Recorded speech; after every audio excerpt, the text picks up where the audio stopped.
so happy Sabbath mga kaigsunan. Bluetooth connected. Happy New Year! So, we thank God for His bountiful blessings to everyone, to each family. Ano? So,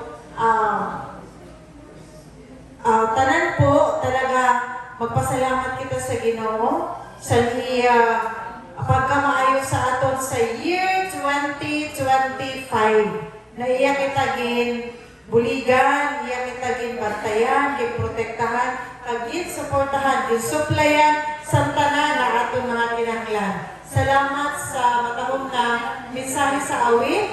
Ang sabi sa awit, in Christ alone ay ano daw? Ihatag ko ang akong trust. Dila sa Ginoo. Okay po. So, salamat sa mensahe sa awit na aton na nakapalikod, nakapadagdag sa aton kaligon sa aton pag-alaga dila sa Ginoo. Now, ang atong promotional talk this morning, mga kaibigan, nag-focus siya sa evangelism, no? Since this is the first Sabbath of the year, no? Of the quarter. Okay. So, evangelism. Paano ang evangelism, mga kaigsunan? Ang evangelism, gusto sabihin nini is, paano ang pag-share sa pulong sa Ginoo makadto sa iba. Ano? So, paano natin ma-share? No, ano nga natin sa ating sarili? Paano ba ako makashare sa pulong sa Ginoo? No? So, paano ba?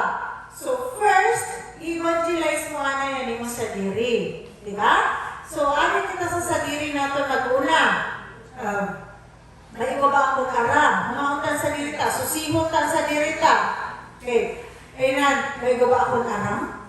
Na dapat ko i-share pakadto sa iba? Eh, paano kita makashare kung wala kitang aram? Di ba? So, para makaiwa kita sa may-share pakadto sa iba, dapat damo ko kitang aram. Yan. So, sabi ni ang una nato ni mo, ang ato ni mo sa ato sa diri is, we give our heart to God. No? Ato ni hatagan natong buhay pakadto sa Ginoo. Now, may kasi 5 na mga bagay na aton dapat ginuon sa atong buhay na para kita maka-evangelize sa iba. Unang nato sa diri. So, para maka-evangelize kita sa aton sa diri, may 5 na bagay na gin-suggest po na para ma-guide nato, mapunuan nato mga sa diri, na mag-overflow ang blessing sa Ginoo sa atong buhay, kag aton ini ma-share sa iba. Number 1 is, seek God. Oh, ano daw ang aton imuon? Sa aton sa diri. Aton na maon. Ano ba gayon ang Ginoo sa akong buhay? No? Ano ba talaga ang Ginoo sa buhay ko? Seek God. O kaya, basig man, nag-istorya lang kita na inan ang mahal na Diyos ay sa aton puso, ay sa aton buhay. Pero, ang matuod, halayo ang puso ta dida sa Ginoo. Di ba? Halayo, masabi kita ayaw, kilala ko ang Ginoo. Ayaw, inan, nag-aampo ako sa Ginoo. Pero gali, ang puso ta, halayo sa Ginoo. Oh, sabi nila mga nagmamuda, number 1, okay, next slide. Sabi na, seek God. You will seek me and find me when you seek me with all your heart. Sa Jeremiah 29:13, sabi nila, na imo ako pangitaon. So, adlaw, pangitaon ka nagdali ang Ginoo mga kaimamudan. Kaya kung pangitaon ka siya, sabi nila, you will find me. Maiyo ngayon ako kakaplagan. Iyo ako makitaan. Yan. When you seek me with all your heart. So, dili ko basta-basta. Kaya, makaplagan ng galing nato ng Ginoo kung ato siya pangitaon sa buong puso naton. Oh, sa buong puso. Oh, kaya na, masabi kita na, ay, akong pangitaon ng Ginoo. Paano mo pangita ang Ginoo? Mag-ingod ka, i-open mo ang Bible, pag magbasa ka. Yan, in that way, madali mo makita ang Ginoo. Ano sabi sa Ginoo? Madali mo man ako makita. Kung buong puso, imo talaga talaga ako pangitaon. So, kailangan very ang time. No? Kailangan naman ang time na para panghanapan ngayon nato ng Ginoo. Pero naman na mabati na minsan na nag-istorya about sa Ginoo. Pero ang sa dili tagad-dili, wara dida ang mahal na Diyos. No? So, by hearing or by listening to others or by sharing the love of Christ, dili nato nini mahimo kung ang dili kita mag-ingkod kag maghanap dayon sa Ginoo magbasa sa niya banal na pulong. Next, give him your heart. Ayun. So ato ihatag sa iya ang atong mga puso. Ano sabi nila sa Romans 12:1? Therefore, I urge you, brothers and sisters, in view of God's mercy, to offer your bodies as a living sacrifice, holy and pleasing to God. This is your true and proper worship. Ano daw ko, no? Ang atong dili mga buhay, ang atong mga body, ini atong sarili, ini atong physical body. Ano sabi nila? Ako ganito ang atong living sacrifice, buhay na sakripisyo para diga sa Ginoo. Amo ganito ang katunayan sa matuod na pag-worship, pagsimba diga sa Ginoo. Dili ko hindi na masabi ka kasi, dito na lang ako sa balay magsimba. Tapos mag-live na lang ako nila. Pareho man lang, makato ako sa simbahan. Nagkapoy pa ako, naggasto pa ako, nagpamasahe pa. Tapos, ano dito, di ba natin pamamati maayo? No? Kay maribok, kay ang iba man na tao, ano yung binakita. Pero sa simbahan, una naman nila siya kayo sinasulot, una naman nila siya kayo sina, di ba? So, minsan, ang mga tao lang ang nakita natin. Kaya minsan, ang ato mismo ugali, amo ang nakapugong sa ato na makakatuloy ka sa balay alampuanan sa Ginoo. No? Kaya ang sabi nila sa Ginoo, ihatag ka ang atong puso nila sa iya. Kag dili lang ang atong puso, kundi ang atong lawas. Kailangan talaga maglakat pagkato sa simbahan. No? Maglakad kayo pagkato sa simbahan, kag i-offer nila buhay ka, dida sa Ginoo. Kaya ang ini, ang katunayan, daw ko, this is your true and proper worship. Ang ini ang tama, kag ang ini ang katunayan sa matuod na pagsimba dida sa Ginoo. Next, number 3, we have Christ dwelling us. So, kung ano itong primero, kung atong ginsid, ginpangita ang Ginoo, nano sabi sa Ginoo, atong ngayon siya matagpuan.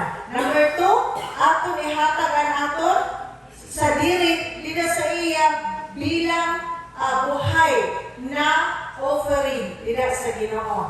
Then number 3, Christ dwells in our heart. Amin siya ang maganda mga kaibigan. Kaya bisan ang Diyos nato dako-dako, pareho sa universe, dako pa sa universe, no? Dako pa sa earth. Remember nato earth ada lang sa kamot sa Ginoo. Dako-dako nato Ginoo. But then He dwells in our heart. Nag-istar siya dito sa ating mga puso. Sabi din sa John 17:23, basahon ka mga kaibigan. I in them and you in me, that they may be perfected in unity, so that the world may know that you sent me and love them, and even as you have loved me. Oh, so ano daw po mga kaisulat? Ang mahal na Diyos ay sa aton. O diba? Kaya naman, nagkari si Jesus Christ. Dinpatunayan ni Jesus Christ na nakikupod siya sa aton, pinaagi sa pagkatao bilang kariho naton. No? Bilang bata. Nahasa na nagdako siya, kaupod naton. Oh, naghimos siya na maayon na ehemplo sa buhay na peaceful, na malinawon, malipayon, mabuligon, no? Maluyon, sa aton kapwa. Ano sabi ni Ano tuyo sa Ginoo? Nano kay ano siya nag-stand sa aton? Nano kay nakikupod gayud siya sa aton? Ang tuyo niya na ano daw? Ma-perfect ang aton pagka-unity. Oh, ma-unite kita. Napansin niyo mga kaibigan na iba-iba, we came from different families. Di ba? Nagaling kita sa paiba-iba na mga pamilya. So, paiba-iba na mga disiplina ang ato na agihan. Paiba-iba na mga ugali, igwa kita. Pero nano, pag-abot sa Ginoo, nakakausad kita. So, yung sila, grabe ang standard sa Ginoo.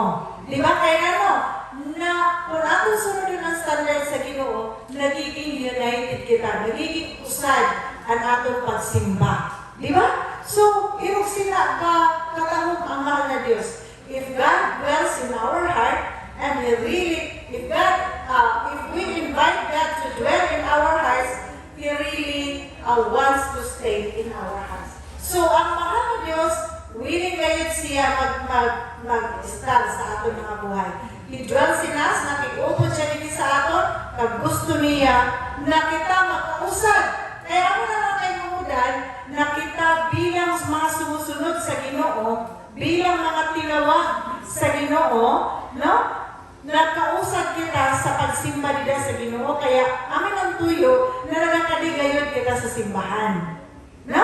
Nagkakaligayon kita sa simbahan. Dili pwede nato lang kita sa atong balay sa adlaw na ipapahulay. Kaya grabe gayon ang mahal na Diyos. He is a God of order. No? Kaya naghatag kayo siya sinusad na adlaw na ang tanan niya mga katawhan makaurusad, magbiriyo, kag mag-adal sa iya banal na pulong. Kag in that way, sa usad na katugduan, nakausad kita sa pagsimba kag pag-alagan kita sa Ginoo. So katahog kayo sa sistema sang mahal na Diyos. Okay, Christ dwells in us. And number four po. Ate, next slide po. Love Christ. So, sabi niya sa Mark 10:21, looking at Him, Jesus felt a love for Him and said to Him, one thing you lack, go and sell all you possess and give to the poor, and you will have treasure in heaven, and come to me. I-notice, iyo bagay ni mga kaimakudan, bilag-bilagod, ini na istorya. Di ba kinistorya niya ini sa tutusan na lawyer? Si Jesus Christ niya ang nag-istorya, sa tutusan na lawyer, na naguha sa iya. Sabi niya, Master, how can I have eternal life? Paano kung bagay ko eternal life? Paano kung bagay ko si buhay na warang hanggan? Na nababatid niya na ilan kung magsunod ka sa Ginoo, nababatid niya ilan na eternal life, ilan na buhay na warang hanggan. So, sabi ni Jesus, nagkataon na si Jesus ang niya ginawa. Sabi niya, paano po ako magkaiba sa eternal life? Ano sabat ni Jesus sa iya? Sabi ni Jesus Christ, usad lang ang wala sa imo. Usad na bagay. Sabi niya, maglakad ka, kag ibalik na mo ang tanan nimo na kayamanan, ang tanan nimo na kabtangan, kag ihatag mo ini sa mga pobre, kag magkakaigwa kasin kayamanan dito sa langit, kag magsunod ka sa akon. Sabi niya, magkali ka kag magsunod ka sa akon. Ano yung gusto galit sa Ginoo mga kaimamulan sa aton? Nagdili kita mawili sa mga kaptangan sini na kinabaan. Nagdili kita mawili sa aton mga mga possession. No? Sa tanan na possession. Yan. Nakunawa na nanigwa kita yan ha. Dili nato nini kabilihan. Dili nato pagtugutan na amoy ni ang maging dahilan na kita dili magkaigwasin buhay na walang hanggan. Kaya ano ang sabi sa lawyer? Ano sabi sa lawyer? Nagsunod ba siya sa Ginoo? Ano reaction niya? Nagkalikod siya pag naglakad. So gusto sabihin, dili niya kaya ibaylo ang niya kayamanan sa kaligtasan, sa eternal life. Imagine ka mga kaimamulan, sa ato mga buhay, dili nato hindi pagtugutan. Na ato ibaylo ang atong kaligtasan, ang ato ibaylo ang eternal life, ang buhay na walang hanggan. Bisan anong mangyari, mga kaibigan, pariho kang Daniel, pariho sa iya mga amigo, na bisan anong nangyari, bisan buhay ninda, kuhaon sa inda, bisan patyon sinda, wala din nagpadayon sinda sa pagtindog, na baligpon sa inda pag-alaga nila sa Ginoo. Sana kita tanan, mga kaibigan na ari dili. Bisan ano naton kadjutay, dili inaamo ang basihan sa kalikasan mga kaibigan. Di ba? Ang aton numbers, kung jutay lang kita, dili ko ina ang basihan. Kaya sabi sa Ginoo, ang Ginoo mismo nagsabi, na jutay lang gayon ang maligtas. Kay jutay lang gayon ang sa tinut anay magasunod sa Ginoo. Then the last one, submit yourself to God. In James 4:7, sabi, submit yourselves then to God. Resist the devil and he will flee from you. Oh, ano ini mga batan mo?